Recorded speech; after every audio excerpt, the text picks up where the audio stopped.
नारायण हरि, आपके अंदर बैठे हुए परमात्मा को कोटि कोटि नमन, बारंबार प्रणाम।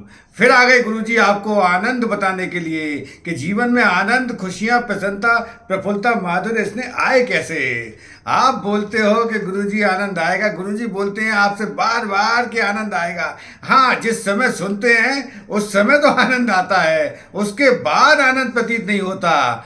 आज मैं आपको भगवान शिव जी का एकमात्र उपाय बताऊंगा जिसको करने के उपरांत आपके जीवन में आनंद अनंत कोटि तक बढ़ जाएगा और घर की जितनी भी परेशानी, दुख, पीड़ा, संताप है वो समाप्त हो जाएंगे। आप बहुत मेहनत करते हो, उसके बावजूद भी आपको फल नहीं मिल रहा, तो आज आपको ऐसा उपाय बताऊंगा कि निश्चित ही आपको फल मिलेगा। जीवन में आपके जीवन में फल अवश्य अवश्य मिलेगा। आपको मात्र एक उपाय करना है। जैसे आपको मैं कुछ चीज़ें और स्पर्श करके बताता हूँ, टच करके बताता हूँ, आपके जीवन में जो अंतरात्मा परमात्मा तक पहुँचे। बिल्कुल आप जब मन में भाव रखते हो किसी के लिए कि आपके माध्यम से किसी का भला हो, आप किसी का भला कहते हो, तो भला शब्द का उल्टा क्या है आप बताओ, थोड़ा विचार करो, सोचो। हाँ, बिल्कुल सही आपने पहचाना। भला शब्द का उल्टा है लाभ। उसी क्षण, उसी पल से आपके जीवन में लाभ प्रारंभ हो जाता है जब आप मन में ये भाव रखते हो कि आपके माध्यम से किसी का भला हो।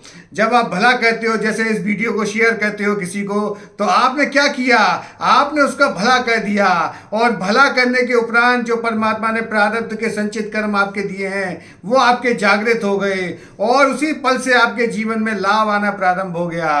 तो आप भला यदि किसी का करते हो और कोई व्यक्ति, आप जाते हो रास्ते में, कोई आपके सामने बेघर आ जाता है, कोई भिखारी आता है, कुछ मांगता है, तो प्रकृति ये संकेत देती है कि उसके कर्म तो बहुत ही खराब थे, उसने जीवन में इतने खराब कर्म करे हैं जिसके आधार पर आज उसको हाथ फैलाना पड़ रहा है।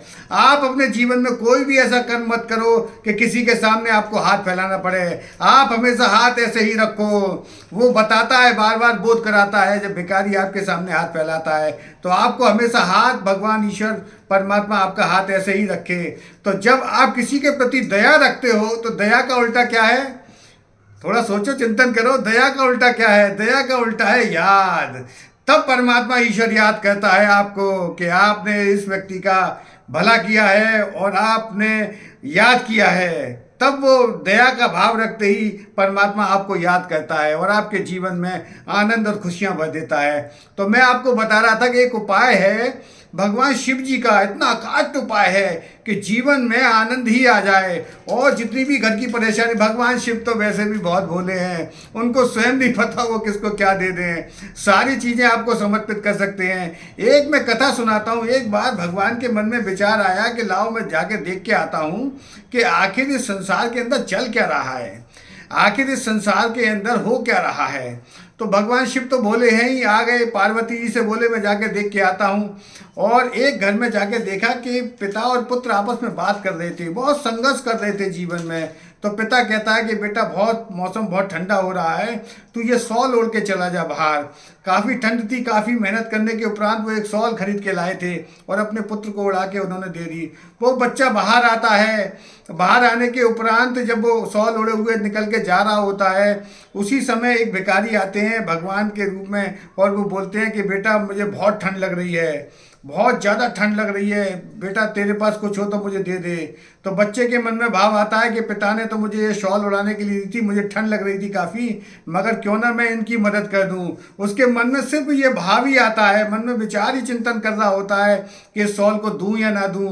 तो उसी समय मन में विचार आने के उपरांत उस शॉल को वो दे देता है बैगर को, भिखारी जो भगवान के रूप में आए थे। और वैसे ही उसी पल, उसी क्षण वो शॉल को ओढ़ते हैं और उनकी ठंड रुक जाती है और अपने रूप में आ जाते हैं भगवान शिव। और शिव जी बोलते हैं, बोल बच्चे तुझे क्या चाहिए, तूने बहुत ही, तेरे अच्छे संस्कार हैं, बहुत ही अच्छे तेरे पुण्य हैं जो जागृत हो गए आज। तेरे मन में जो भाव है वो बहुत ही ज़्यादा दया का भाव है, इस इंसानों के प्रति बहुत ही ज़्यादा दया। क्या चाहिए?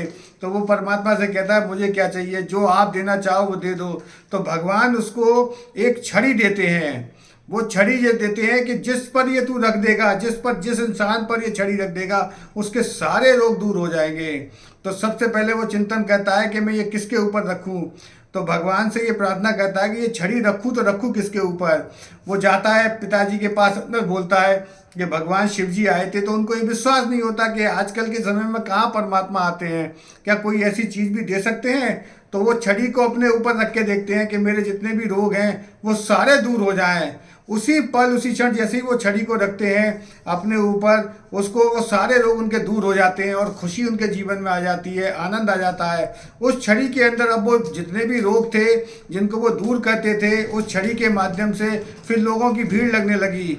फिर लोग उनके पास आने लगे, उस छड़ी से उपाय करवाने लगे जो जिसके ऊपर रख देते थे।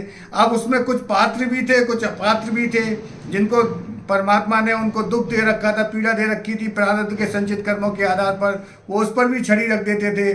तो पार्वती जी बोली ऐसे तो सृष्टि चलेगी नहीं, आप हर किसी को ये चीज़ें दे आए हो उनको। ये छड़ी केवल और केवल उनके लिए थी जो पात्र हैं। वो भगवान उसके स्वप्न में आते हैं और स्वप्न में आने के बाद उससे कहते हैं कि ये छड़ी तू जाके नदी में सिरा दे, क्योंकि ये केवल जहाँ प्रकृति ने केवल तेरे लिए छड़ी दी थी, हर किसी के लिए छड़ी नहीं थी। वो रात में उसको स्वप्न आता है, उस मनुष्य को वो जाता है और भगवान के कहे अनुसार जो स्वप्न में बताया था उस छड़ी को नदी के ऊपर से छोड़ देता है। और उसी समय जब वो छड़ी छोड़ता है तो वो लुप्त हो जाती है, छड़ी गायब हो जाती है।